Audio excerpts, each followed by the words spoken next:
Starting in three. Never mind. Everybody, welcome. You're hanging out with Ben. This is the Hardcore Punk Project. You're on the X, 92.5 FM in Kamloops. Today we have probably one of the best emerging bands of the 2000s, Tunic. Tunic is a Canadian noise rock band from Winnipeg, Montreal. From Winnipeg. Not Montreal, Winnipeg.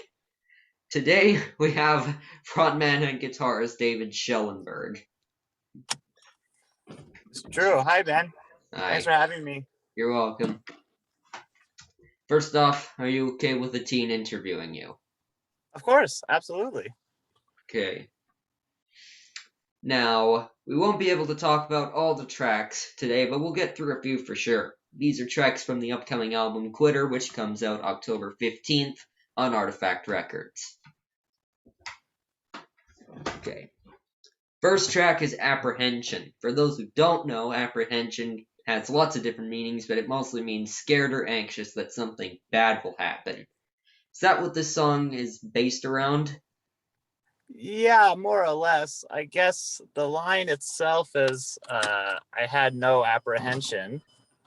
And that's why the line is, I have no apprehension, and that's why this wound is raw. So essentially, I just went straight into something, and I got real burnt by it later on because I didn't have any apprehension at all. I didn't worry at all, and I wasn't worried that something bad would happen, but obviously it did, and it caused me great pain, and I wrote a song about it. All right. Now this is one hell of a opening track. I played it while I was on break in school, and I don't think my teacher liked it. No, probably not. Speaking of that, while you were growing up, what kind of music annoyed your teacher? Oh, music I enjoy, I don't know. I'm from I'm pretty mid-millennial. I guess maybe later, mid-millennial. Maybe Crazy Frog? I imagine that people didn't like Crazy Frog or the Hamster Dance. The Hamster Dance would have been popping. Okay. Okay. So now here's the scenario. You're on your couch watching TV when you look over to your arm and you see a wasp there. What do? Oh, I get up, I roll a magazine, and I attempt to kill it because Okay. my partner would mostly probably just quiver in fear. She would just probably get up and be like, David, David, David, and I'd be like, yeah, it's my job to kill the wasps in our house. If there was, I'd probably jump. I'd probably hit the head with my roof before I could do Oh anything. man, Hit the roof before I could do anything. Just boing, hit the roof and then try to kill it. Okay. What is your biggest phobia or fear? oh, so many things. I'm always scared of failure, but failure is pretty self-determined of what you decide it is, and I'm actually quite scared of birds, to be honest. I'm not talking like sparrows, but I'm talking like crows and pigeons. Like I'm kind of afraid of geese. Good reason to be afraid of geese. They're freaking cobra chickens. Yeah, they're terrifying. Oh, turkeys. We have some wild turkeys here that pop up every once in a while, and it's terrifying to me. Yeah, because they're big. Exactly. Okay. When do you feel the most in control? When do I feel the most? Driving. I like driving. I like driving on the highway. If the band's really tight, I feel really in control then. Mm-hmm. But yeah, I would have to say driving. I feel very in control. I love to drive, and I'm a good driver, so I feel in control then. All right. And the next song is the title track, Quitter. It's probably one of the hardest hitters. The drums kind of remind me of like the Mars Volta or anything. Sure. Like, do you know those? Are you a fan of them? Yeah, absolutely. I saw them open for, I went to go see the Mars Volta, and they were opening for the Red Hot Chili Peppers, and the worst part was I had to stay and watch the Red Hot Chili Peppers. Okay, all joking aside, the Red Hot Chili Peppers are great. Sure. because you can't not like them because they changed rock music. They got some hits. I give them that. Hmm. That being said, who are your influences? Oh, I Converge, obviously, being like that. They essentially invented metalcore. The Daughters. I really like this band called Condominium, which is from Minneapolis. That was like sort of like a noisy hardcore band that was really good. That really influenced the way that I write songs and write bass lines and stuff. And there's this band called the Coneheads, who are from Gary, Indiana, who make, I guess, like it's quintessential egg punk, but it's like kind of like Are We Not Men era Devo, but like made by hardcore kids. So it sounds pretty wild. All right. If you could collaborate with any artist in the world, who would it be and why?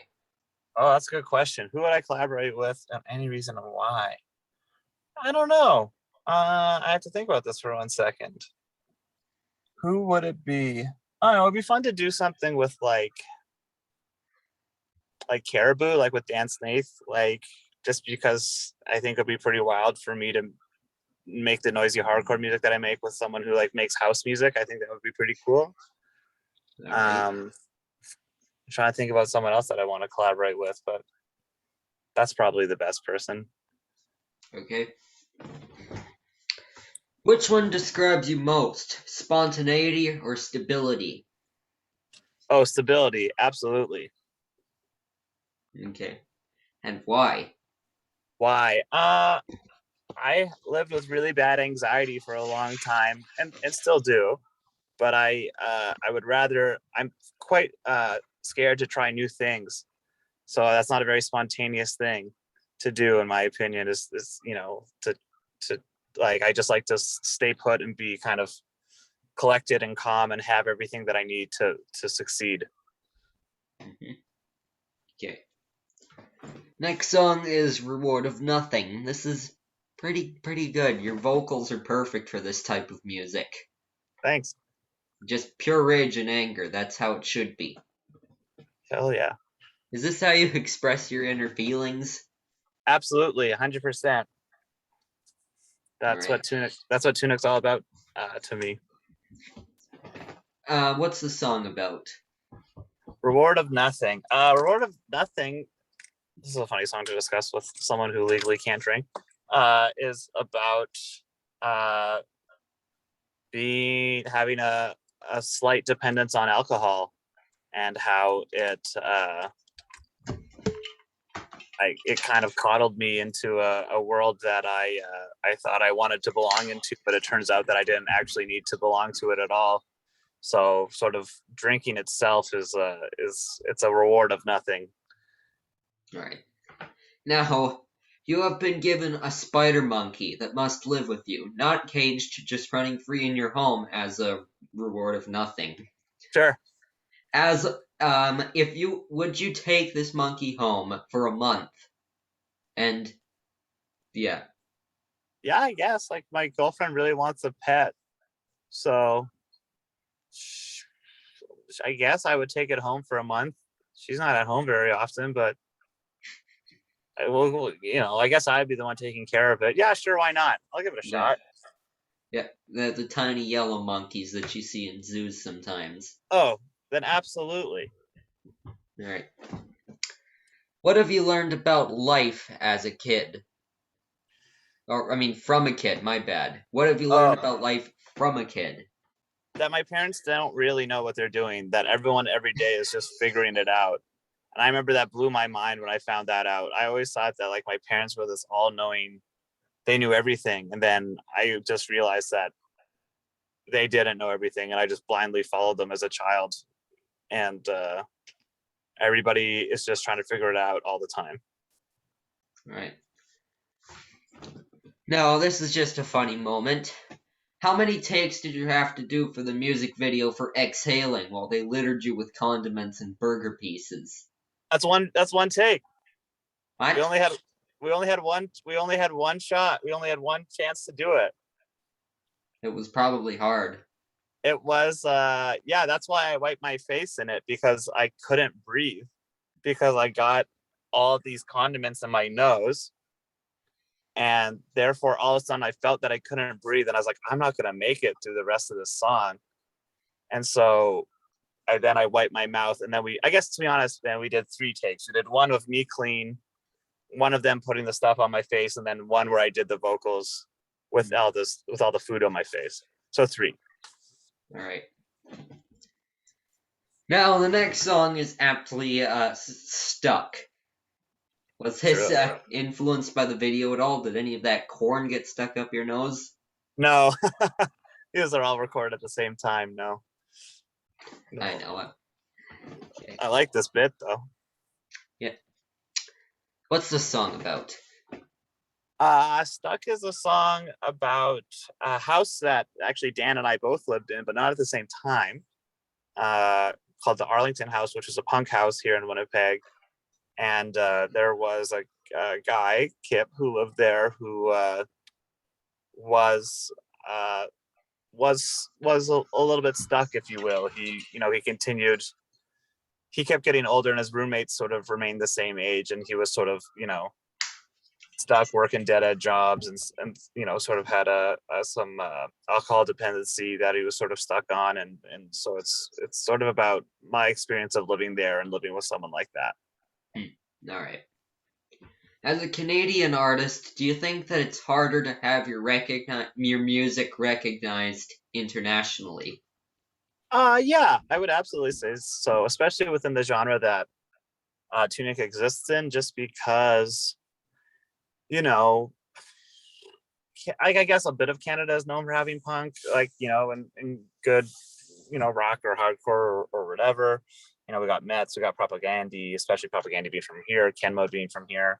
But I just think that there's not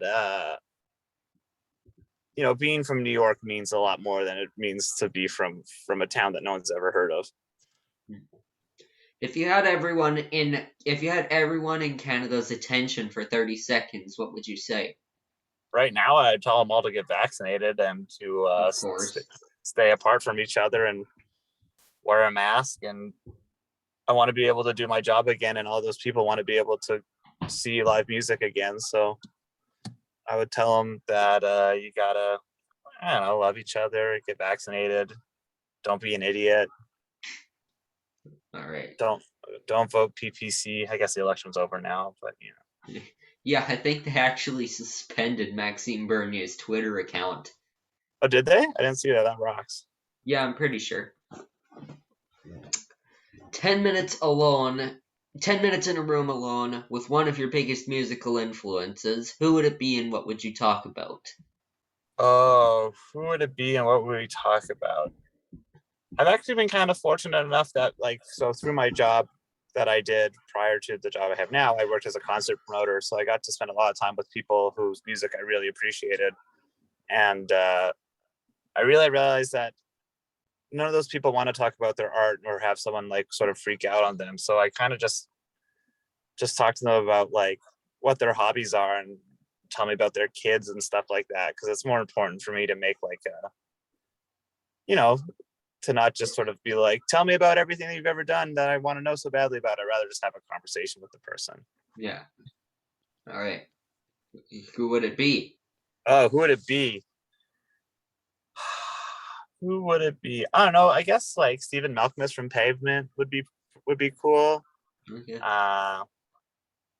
Maybe Kim Gordon. I'll go with Kim Gordon. Sorry, right. Stephen. Now, the same artist, if they covered one of your songs, what would you want it to be? Oh, if Kim Gordon were to cover one of my songs, I guess I would love to hear. Oh, I gotta think about. I guess, to be honest, the easiest answer is Disappointment, because it's very easy to play and it's has a little more anthemic quality to it. I'm air quoting for people listening on the radio. Anthemic. I'm not that vain, but it'd be cool. It'd be cool to hear Kim Gordon sing those lyrics. All right. Next song is Pattern Fixation. Now, this is fun, probably because it's not even a minute long. Yeah. It's a short one. Yep. What influenced this one? This song, oh, Ben, I just was thinking about where this came from. Oh, there's a song on Pyle's album called Green and Gray called Okay. The Soft Hands of Stephen Miller. And I just loved how Rick just from Pyle would freak out on it, how it's just sort of short, kind of almost looping like guitar. And I kind of was like, I want to write that song. So I just kind of tried to write my own version of that exact same song. All right. Speaking of that, are you fixated on patterns? No, that's mostly just a little bit of a metaphor for how I would get sort of stuck in endless loops of depression and of getting upset, etc. All right. What is the weirdest thing in your fridge right now? The weirdest thing in my fridge right now. Oh, let's see. Fiona has a bunch of weird sauces in there. Oh, we have this weird malt drink that our friend Brendan gave us. That's like a caramel milk drink.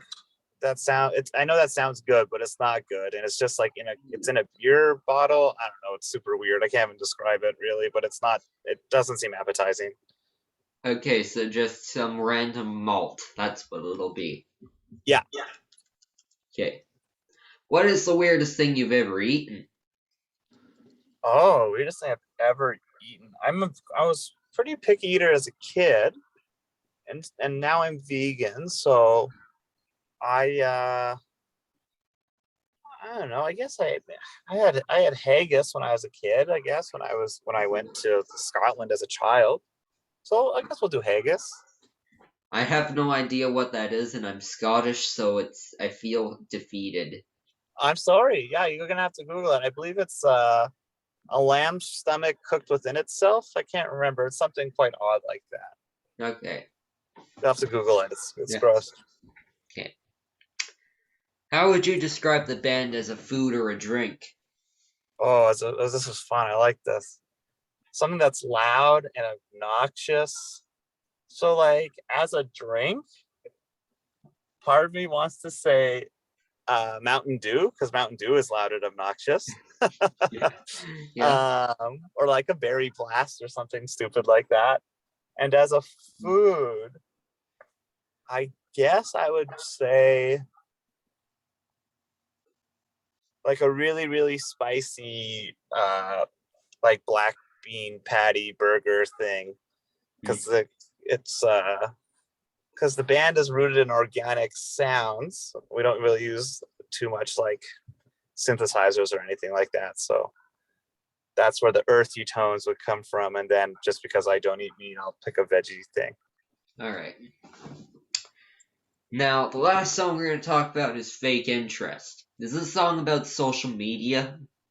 No, Fake Interest is a song about I wrote this song on our first ever tour in Europe in 2000 and holy smokes, 18. I wrote those lyrics when I was having a little bit of a depressive episode where I was made sure that I would end any sort of relationship or friendship, romantic or platonic friendship, so that I could pursue music if that relationship got in my way. So eventually I was pursuing my pursuit for doing Tunic would essentially create a fake interest in pleasure and a fake interest in success, which is the line.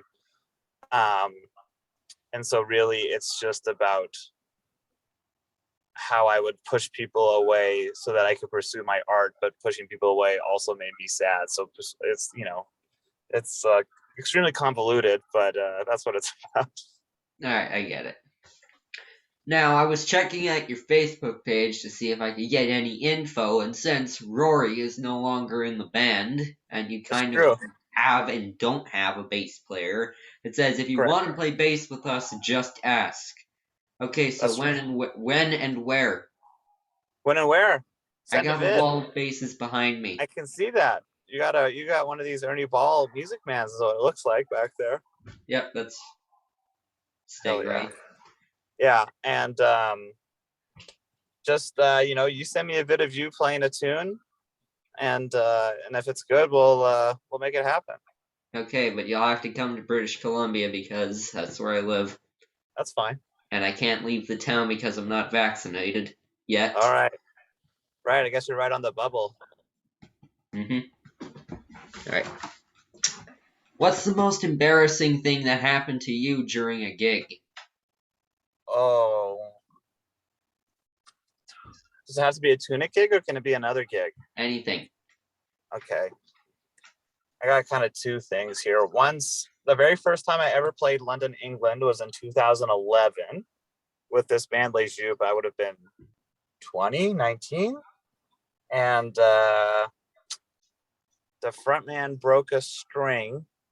Okay. Didn't have a backup guitar. So we spent about 20 minutes just standing on stage waiting for him to like restring his guitar, and some stranger wouldn't got him a guitar. It was just really embarrassing. Like, crowd full of people, first show in London, England. You're just standing there on stage being like it was just so awkward and so uncomfortable. We should have just called the gig, but that really sucked. And then we played a show. We played a really bad show in Murfreesboro, Tennessee once in Tunic, where it just didn't hit. Everyone played really, really poorly, and everything broke.